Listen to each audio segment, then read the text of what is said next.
আমি ওখানে ছিলাম অপু। ও তোর ব্যাপারে একবারের জন্য কিছু বলেনি, বললে আমি তো জানতাম। আর তার চেয়েও বড় কথা, শুনে নে, তার চেয়েও বড় কথা, ও যদি তোর ব্যাপারে বলতো অপু, বাড়ির লোক আমাকে চেপে ধরতো, কিন্তু এরকম কিচ্ছু হয়নি। কিছুই যদি হয়নি তাহলে ওকে আটকে রেখেছিলি কেন, তাই না? তোরা সবাই মিলে ধরতে আমাকে বেরোলি, কিন্তু কই, ও তো এলো না। তাহলেই বোঝো তোর ব্যাপারে কতটা সিরিয়াস। ও যথেষ্টই সিরিয়াস, তোরা ওকে আটকে রেখেছিস বলেও আসতে পারেনি। আরে অপু, আমার কথাটা বোঝ। শোন, তখন তো নিচে এত অশান্তি হচ্ছিল, এত হুলস্থুল হচ্ছিল। ও যদি সত্যি তোর ব্যাপারে সিরিয়াস হতো, ও তো কিছু বলতো, ওপর থেকে চেঁচাতো। কিন্তু ওর গলার আওয়াজ কি একবারও পেয়েছিলি? কি রে, পেয়েছিলি তুই ওর গলার আওয়াজ? কি এখন তো বল, পাসনি তো কোনো গলার আওয়াজ? আচ্ছা আচ্ছা আচ্ছা, ঠিক আছে ঠিক আছে, তোরা এবার চুপ কর, প্লিজ চুপ কর। অপু, অপু দেখ, বোঝার চেষ্টা কর, এটা তোর বিয়ে থা করে সংসার করার বয়স না। তুই পড়াশোনা শেষ কর, দিদির কাছ থেকে কাজ শেখ, তারপর না এসব ব্যাপারে জড়াবি। অনেকক্ষণ ধরে অনেক আলোচনা হচ্ছে, অনেক অভিযোগ হচ্ছে, আর নয়, প্লিজ আর নয়। তোমরা সবাই এবার যে যার ঘরে যাও। মা প্লিজ তুমি তোমার ঘরে যাও, কাকিমুনি মাকে ঘরে নিয়ে যাও, আলোচনা সারা রাত চলবে। দিদি ভাই, রাত কাবার হয়ে যাবে। আর নয়, কাল সকালে সমস্ত আলোচনা যা করার সব কাল সকালে হবে, এখন নয়। প্লিজ তোমরা সবাই নিজের ঘরে যাও, please.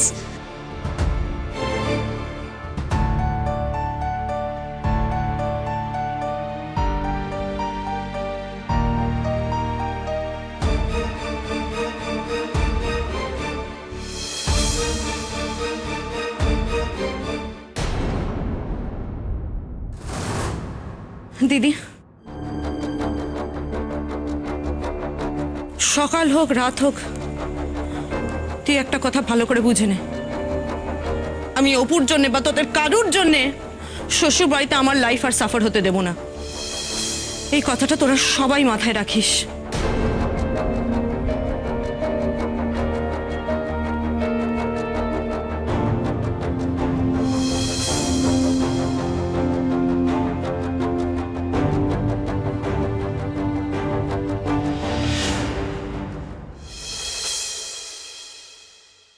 Apu, Apu, I miss you. Apu, Apu, Apu.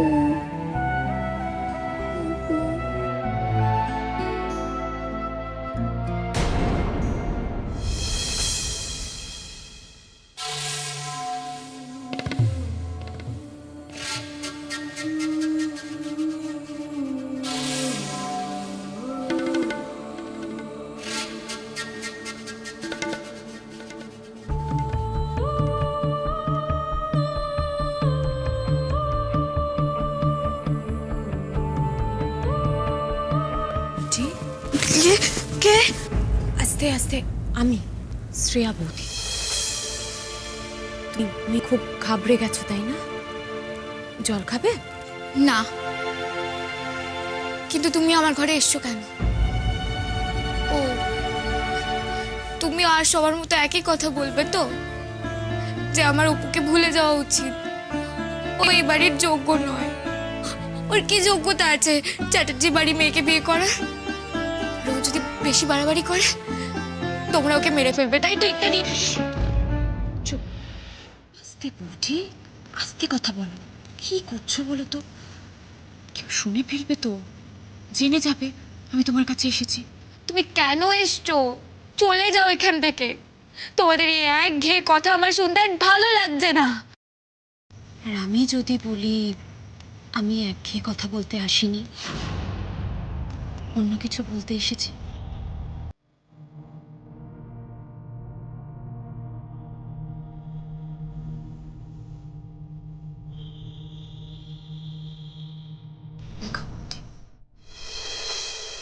আমি জানি তুমি আমাকে খুব একটা পছন্দ করো না, আমিও যে তোমাকে খুব একটা পছন্দ করতাম তা তো নয়। তবে তোমার ভালোবাসার এই লড়াইটা দেখে আমি সত্যি খুব মুগ্ধ। ইয়েস, তুমি যেভাবে রুখে দাঁড়াচ্ছ, দৃঢ়ভাবে নিজের কথাগুলো বলছো, আমার সত্যি খুব ভালো লাগছে বলতে।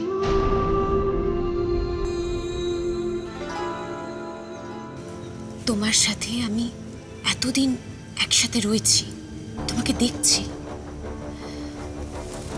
সেই জন্য তোমার সাথে আমার একটা আলাদা বন্ডিং তৈরি হয়েছে।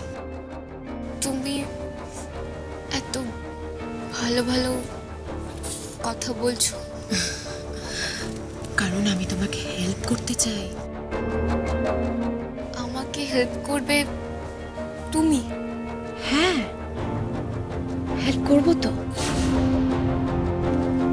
দেখো বলছি, জীবন আর ভালোবাসার সাথে কখনো কম্প্রোমাইজ করা যায় না। আর আমি চাই তোমাদের ভালোবাসার সাফল্য পাক। তুমি তো অপুকে ভালোবাসো, অপুও তোমাকে ভালোবাসে।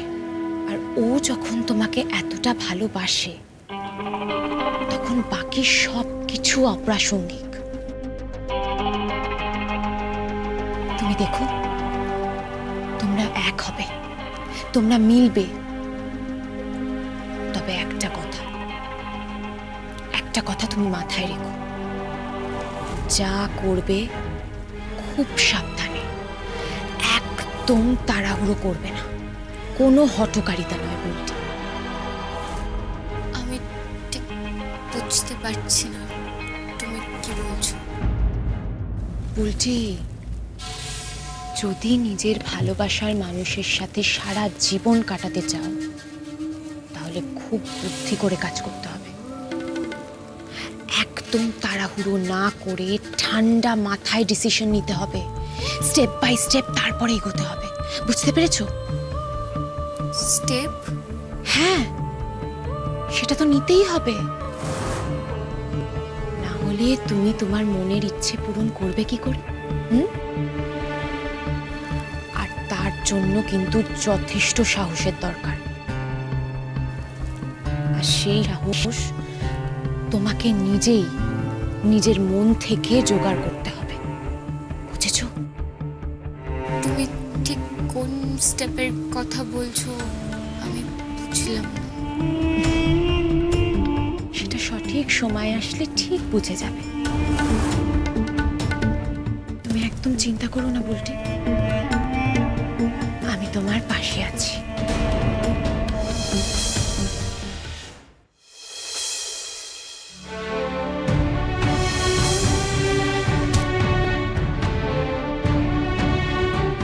অবস্থা কম না তোমাকে আমি আজকে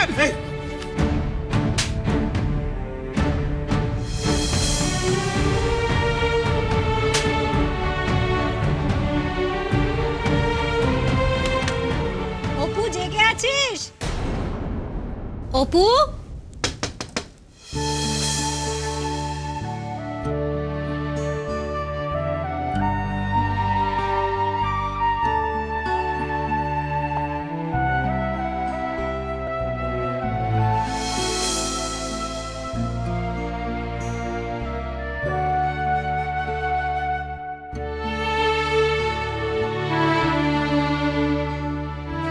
অপু,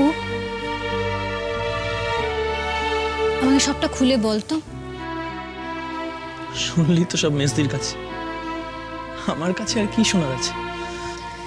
তো যা যা বলার আছে সেগুলো আমাকে খুলে বল। সেই সব কথা যার জন্য তুই এত রাত অবধি জেগে আছিস, বল আমাকে। ওই কথাগুলো কিন্তু মেজদি মিথ্যে বলেছে, তাহা মিথ্যে। কোন কথাগুলো? বিশ্বাস কর, বুলটিন আর অন্য কাউকে বিয়ে করতে রাজি হতেই পারে না। বিশ্বাস কর দিদি ভাই, আজ সকালে, আজই প্রথমবারও আমাকে বিয়ের কথা বলেছিল। আমি ওর ব্যাপারে খুবই সিরিয়াস, কিন্তু বিয়ে নিয়ে না আমি এখনো কিছু ভাবিনি। কিন্তু ও বোধহয় কিছু আন্দাজ করেছিল যে ওর বাড়িতে অশান্তি হচ্ছে, তাই ও আজকে আমাকে বারবার জিজ্ঞেস করেছে যে আমি ওকে বিয়ে করতে চাই কিনা, আমি ওর ব্যাপারে সিরিয়াস কিনা। আর জানিস, আমি যখন ওই ব্যাপারটা নিয়ে মজা করলাম না, ও কিন্তু খুব রেগে গেছিল। তাই বিশ্বাস কর দিদি ভাই, ও কিন্তু আর অন্য কাউকে বিয়ে করতে রাজি হতেই পারে না, ইম্পসিবল। অপু, আমি আবারও তোকে জিজ্ঞেস করছি, তুই কেন দুম করে বুলটির বাড়ি পৌঁছে গেলি? কে একজন মহিলা তোকে ফোন করলো আর তুই ছুটতে ওদের বাড়ি চলে গেলি? আর কিভাবে যেতাম? দরজায় বেল বাজালে ঢুকতে দিত ওরা? ফোনে আমাকে বললো যে ওরা নাকি বুলটিকে টর্চার করছে, আটকে রেখেছে। এবার দিদিভাই তুই বল, এইসব শুনে আমি ওখানে না গিয়ে থাকতে পারতাম? ওই ফোনটা শুনেই তো আমি বেরোলাম, আমি কাউকে কিচ্ছু বলিনি। আর বিশ্বাস কর, আমি শিওর যে ওরা বুলটিকে ওখানে আটকেই রেখেছে। নইলে আমি যখন ওখানে গেলাম না, তখন বুলটির বাড়ির সবাই বেরিয়েছে, শুধু বুলটি ছাড়া। বুলটির বাবা, বুলটির মা, বিক্রম দা, শ্রেয়া বৌদি, মেজদি, সবাই। শুধু বুলটি বেরোয়নি। আমি না বুলটি বলে চিৎকার করলাম। এবার ওইটা শুনে তোর অন্তত বেরোনো উচিত ছিল বল, তো না, তাও বেরোলো না। তার মানে ওরা নিশ্চয়ই ওকে আটকে রেখেছে, জোর করে বেরোতে দেয়নি ওকে। অপু, এটাও তো হতে পারে যে বুলটি ইচ্ছে করে বেরোয়নি। নন্দা যে কথাগুলো বলল সেগুলো হয়তো ঠিক, মানে বুলটি বড়লোক ছেলেকে বিয়ে করতে চায়, তাই ও তোকে অ্যাভয়েড করেছে। না না দিদি ভাই, কখনো না। তুই কেন বুঝছিস না যে বুলটি বিপদে আছে? প্লিজ কিছু কর দিদি ভাই, প্লিজ। ওকে না ওরা জোর করছে, আর এরকম জোর করে যদি ওর অন্য কোথাও বিয়ে দিয়ে দেয় না, ওনার বাঁচবে না রে। আমি তোকে চিনি, আমি জানি যে ও আমায় কতটা ভালোবাসে। তুই প্লিজ কিছু কর দিদি ভাই, প্লিজ। কবে থেকে এত ভালোবেসে ফেললি মেয়েটাকে, আমি বুঝতেও পারলাম না। অবশ্য ইন্দু, চন্দ্রা, ভুলটি আর তোকে নিয়ে খুব মজা করত, আমিও হাসাহাসি করতাম, কিন্তু আমি টেরই পাইনি তুই মেয়েটাকে এতটা ভালোবেসে ফেলেছিস। তোর দিদিভাইকে বলিসনি কেন ওকে? তুই নিজে প্রেসের এত ঝামেলায় থাকিস, তারপর তোর পার্সোনাল লাইফে এত ঝামেলা। আর এইবার যখন তুই বাইরে থেকে ফিরলি না, আমি তোকে দেখেই বুঝেছি যে তুই কোনো একটা কারণে আপসেট হয়ে আছিস। তাই জন্যই তো আরো কিছু বলিনি। অপু, আমি যত সমস্যার মধ্যেই থাকি না কেন, তুই প্লিজ আমার কাছে কিছু লুকোবি না। তুই তো কষ্ট পাচ্ছিস ভিতর ভিতর। দিদি ভাই, দিদি ভাই, আমি এখন কি করবো রে? কি আর করবি?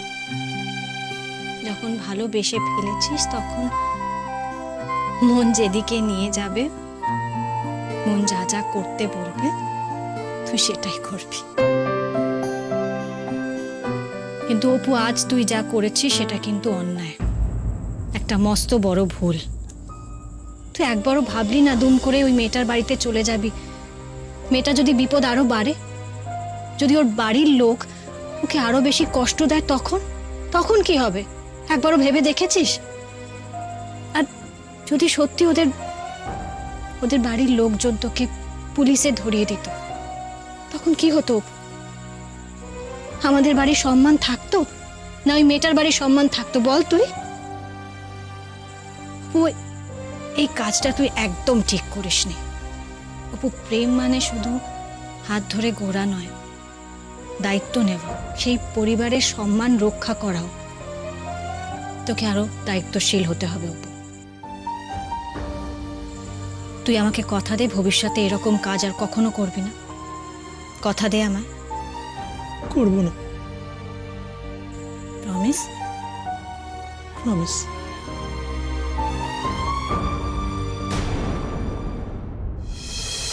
দিদি ভাই, তুই আমার সঙ্গে থাকবি তো? কিন্তু তার আগে আমি একবার বুলটির সাথে কথা বলবো। আমাকেও তো জানতে হবে বুলটি তোকে ভালোবাসে কিনা। তুই যাবি দিদি ভাই? ওর সঙ্গে কথা বলতে যাবি? সত্যি? কিন্তু আমি জানি না ওর বাড়ির লোকজন আমাকে ওর সঙ্গে কথা বলতে দেবে কিনা।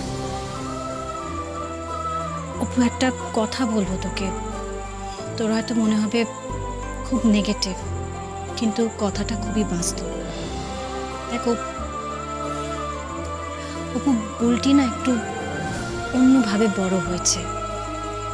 প্রচুর অর্থ, প্রচুর প্রাচুর্যের মধ্যে ওর বড় হওয়া, তাই ওর জীবনযাপনটা একটু অন্যরকম। দেখ, বুলটি হয়তো ওর লাইফ পার্টনার কেমন হবে সেটা ও জানে, কিন্তু সেটা তো আমি জানি না, তুইও জানিস না। দেখ, বুলটির হয়তো আমাদের বাড়িতে আসার কঠিন বাস্তবটা ভেবেই ও নিজেই পিছিয়ে গেছে। তুইও আমার থেকে মেজদির কথায় বেশি ভরসা করছিস? না অপু, আমি নন্দার কথায় ভরসা করছি না। আমি শুধু বলছি যে যদি এমনটা হয় তাহলে তুই তার জন্য নিজেকে তৈরি রাখিস।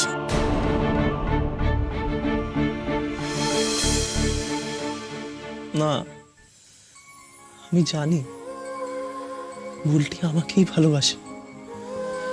আর দিদিভাই দেখ, তুই একবার ওর সঙ্গে কথা বল, ও না তোকে খুব মানে, খুব রেসপেক্ট করে।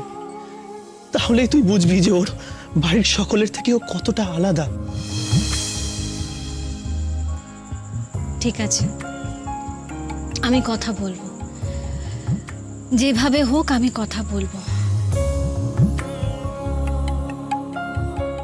ও সবসময় একটা কথা মাথায় রাখবি, তোর দিদি ভাই সব সময় তোর সঙ্গেই আছে। অনেক রাত হয়েছে, এবার ঘুমিয়ে পড়। Good night.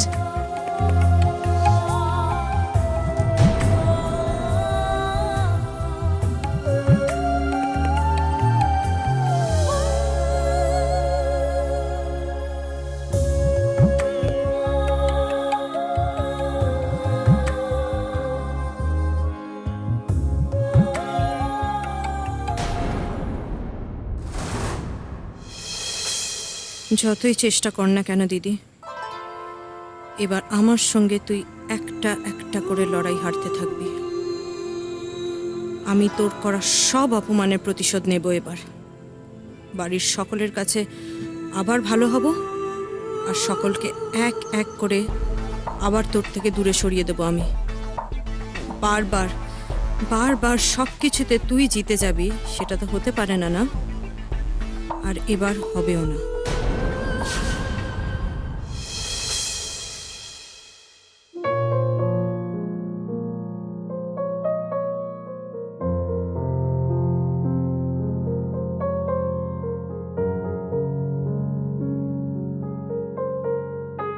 অপুকে তো বললাম আমি বুলটির সঙ্গে কথা বলবো, কিন্তু কি করে বলবো সেটাই তো বুঝতে পারছি না। ও বাড়িতে আমি গেলে ওরা আমাকে বুলটির সঙ্গে কথা বলতে তো দূর, হয়তো দেখাই করতে দেবে না। বুলটির সঙ্গে যে বাইরে দেখা করব সেই উপায়ও নেই। না না, মাথা ঠান্ডা করে ভাবতে হবে আমায়। তুই একটা কথা ভালো করে বুঝে নে, আমি অপুর জন্যে বা তোদের কারুর জন্যে শ্বশুর বাড়িতে আমার লাইফ আর সাফার হতে দেব না। এই কথাটা তোরা সবাই মাথায় রাখিস।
আনন্দী এখানে, এই গলির মধ্যে কোথায় গেল? দেখবো গিয়ে। না থাক, যদিও দেখে ফেলে, তার থেকে এখানে অপেক্ষা করি।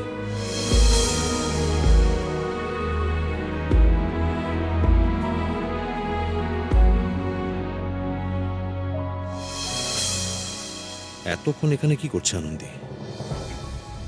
এদিকে তো সেরকম লোকজন দেখছি না। ওর কোনো বিপদ টিপদ হলো না তো? একবার গিয়েই দেখি। কিন্তু কিন্তু আনন্দী দেখে ফেললে দেখবে, একটা কিছু বানিয়ে বলে দেবো।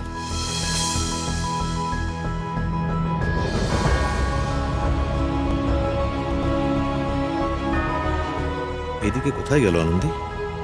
দেখতে তো পাচ্ছি না, গেলটা কোথায়?